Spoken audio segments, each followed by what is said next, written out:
आमच्या उल्हास माझा न्यूज चॅनलला सबस्क्राईब करा, बेल आयकॉन दाबा आणि पहा उल्हास माझाच्या बातम्या सर्वात आधी आपल्या मोबाईल स्क्रीनवर. कल्याण डोंबिवली महापालिका क्षेत्रात कल्याणमध्ये एका तरुणाचा डेंग्यूमुळे मृत्यू झाल्यानंतर मनसेने आक्रमक पवित्रा घेतलाय.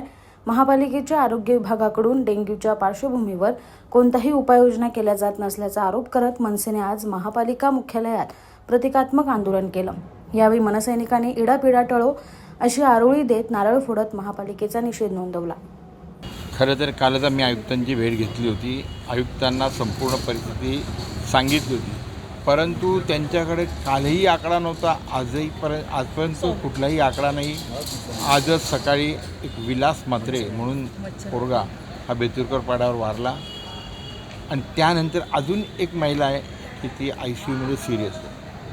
अजूनही प्रशासन काय जागं होत नाही. आमचं म्हणणं आहे की ज्या आजूबाजू जिथे हे प्रकार आहेत आणि डेंग्यूचे पेशंट मिळत आहेत, 100 ते 150 पेशंट आज फक्त बेतुरकर पाड्यावर आहेत. तर ह्या भागातली जेवढी काही बांधकामं असतील आणि ओपन लँड जे काय असतील तर त्या संदर्भात